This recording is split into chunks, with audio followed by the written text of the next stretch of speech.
Let's talk non-physical, non-physical. Let's talk non-physical. Let's talk non-physical. Let us have some spirit talk.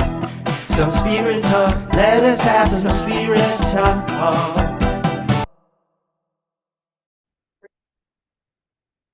Hello, everybody. How are you? I have some good news. There is something that I think I want to share it because it can be important, especially for people that want to get out of body or want to communicate with some entities. I started the usual meditation, my telepathic meditation, and I was flying forward. I usually fly forward, but you can also fly backwards. So when I start, it's usually the visuals mainly. It's not like I feel I'm flying right away. But in this time, I started to try to feel that I was flying, and I did it pretty fast. I felt the feeling of flying too. When I was moving forward, I tried to match my motion with the motion of the, not only what I was seeing, but also, I mean, when I'm saying my motion has in my mind, in my thoughts, with the motion I was seeing and the feelings I got from the motion. It's like some coordination that everything goes together. Sometimes it's hard to describe. And usually it doesn't take too long to feel that everything goes at the same time, at least for me, maybe because of practicing so much. But what was a little different from other times was that in other times it took me longer to connect with something else I was imagining, like, for example, some surfer in the scenery surfing as I was moving, but I wasn't actually paying too much attention with the connection with the surfer. So this time, what appeared to me was a monk. So it was like a flying monk.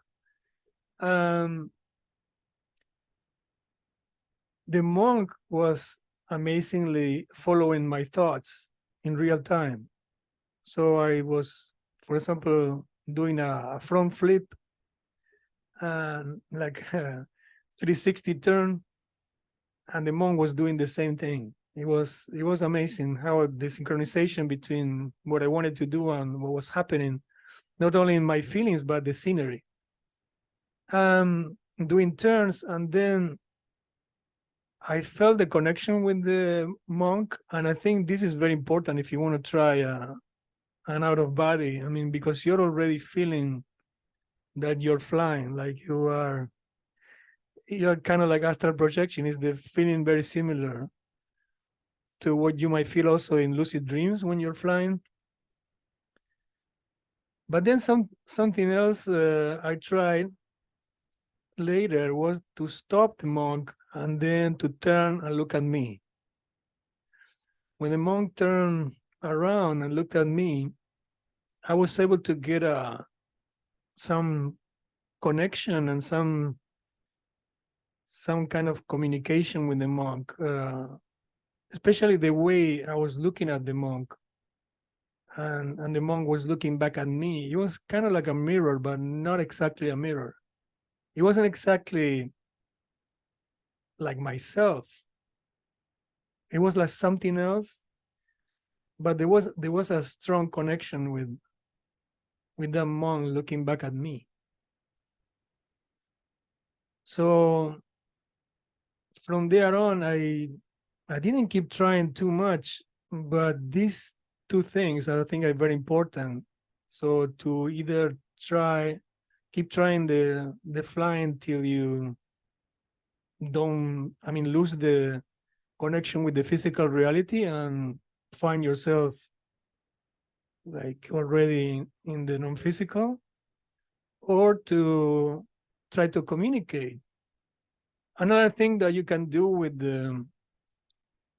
let's say the monk or some other figure that you can imagine is to do other actions like hug the monk, like shake hands or talk, even talk. For me, I have some trouble getting audio right now unless I am fully in a state of out of body or lucid dream. Then the audio comes pretty good, pretty easy, but not so easy when I start from an awake state. That's something I'm working on and trying to improve. And Michael is helping me with that because he's good with audio. We used to joke about saying audio for Claudio. And well, visuals for Michael doesn't rhyme as good as audio for Claudia. Anyway, the thing is to try to use your imagination and try techniques and get better with the connection, with the speed.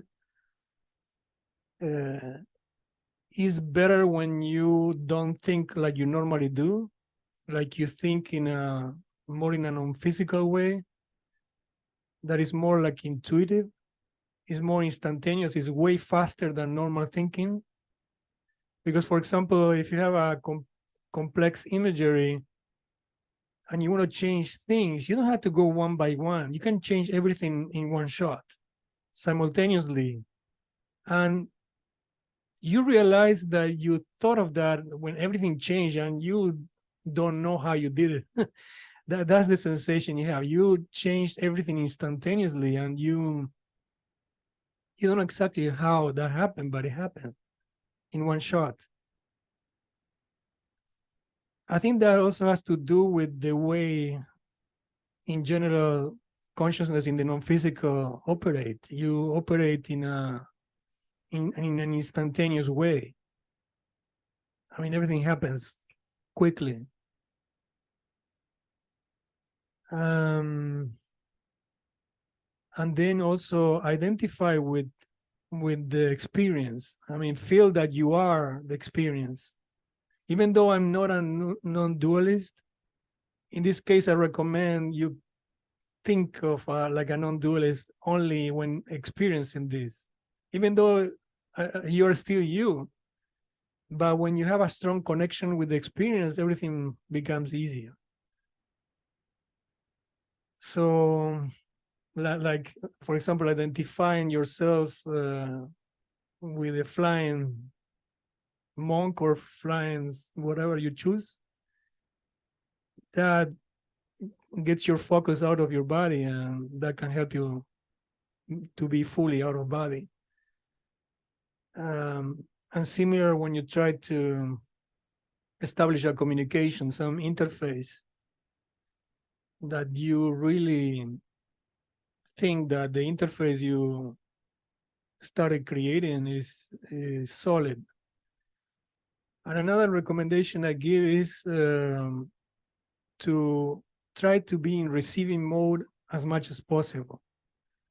It's easier when you are in receiving mode instead of creating mode or sending mode, because it's easier, for example, to take it as an AI where you give very short and simple prompts and let the system create everything for you.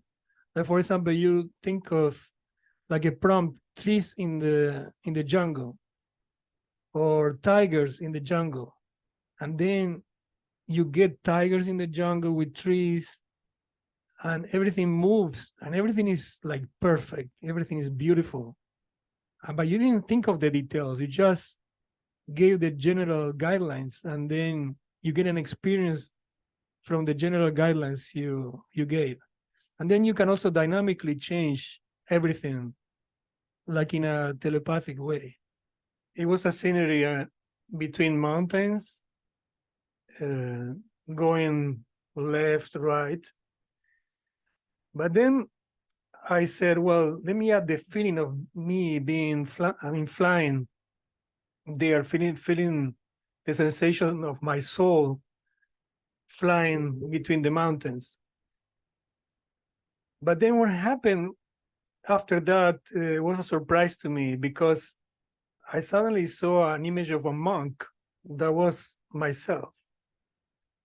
So then when I was aiming to the left, like the flying monk was turning left, so I was following my thoughts.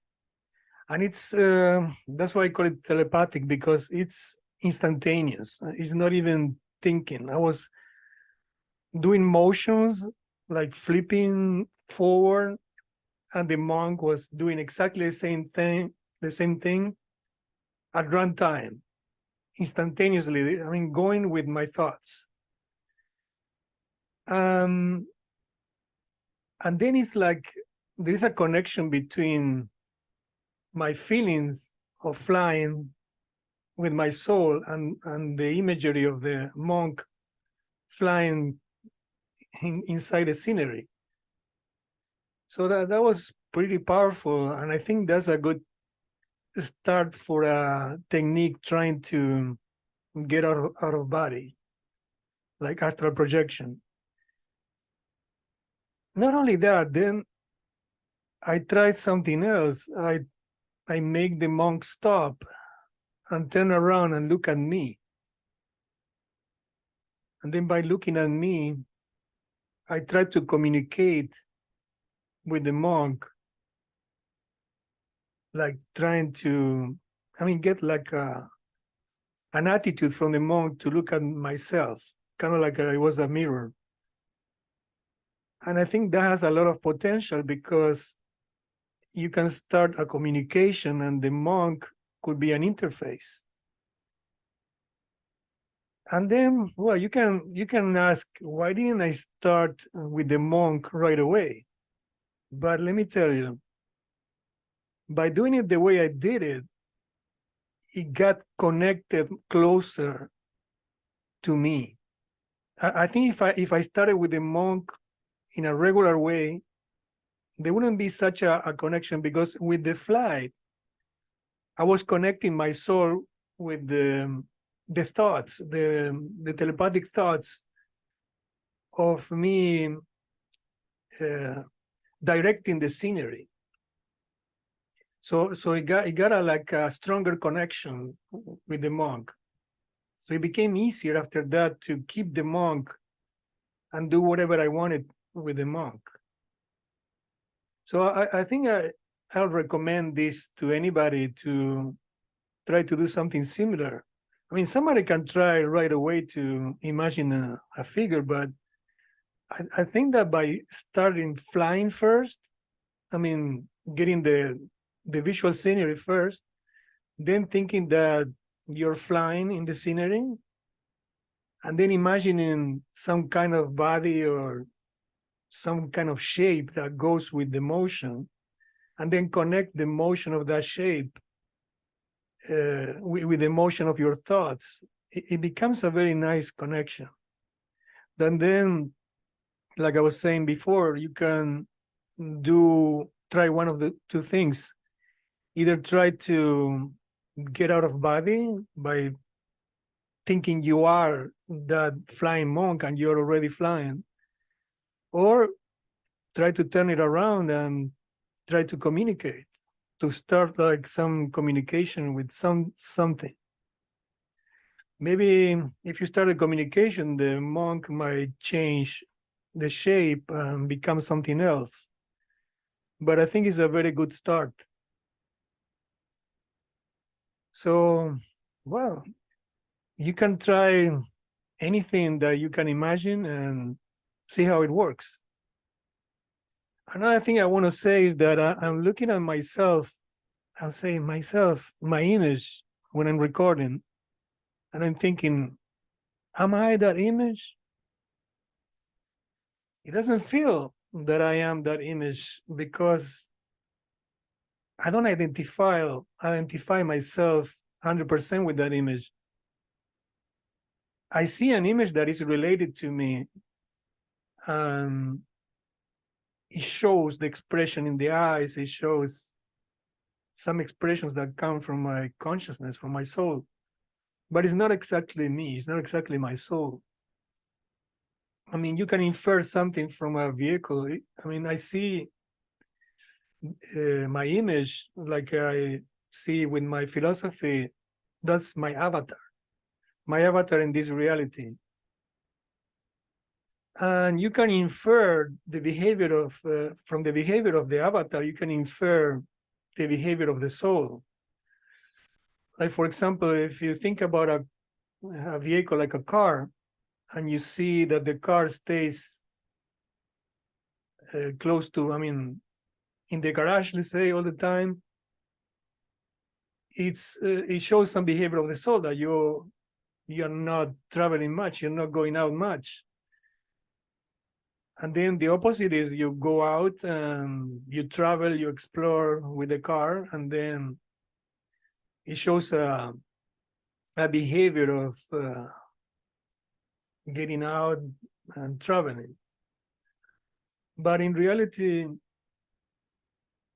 what you really are is your own consciousness, your awareness. Well, that's how I see it.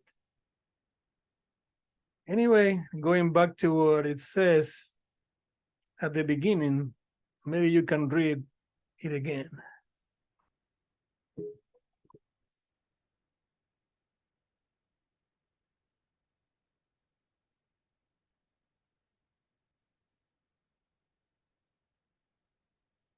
Maybe I can say it's also get fearlessly out and explore.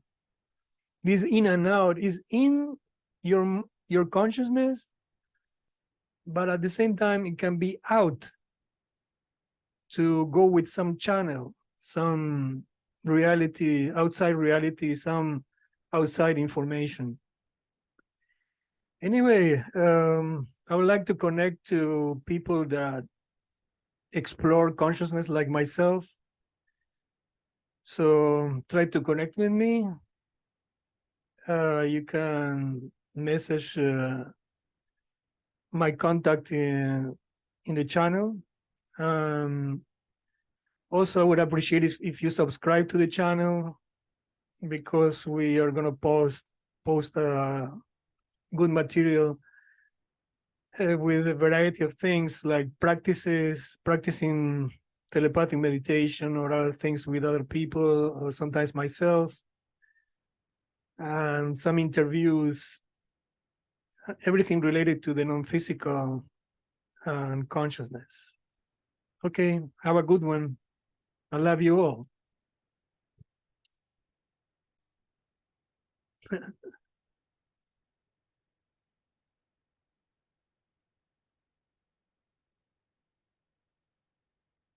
Okay, so you can read this. Your mind has access to an open door.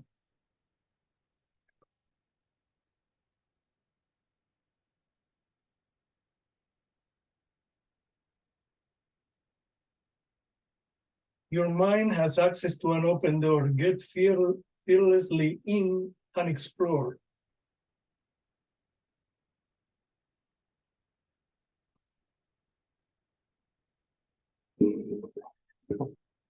Anyway, that's all for now.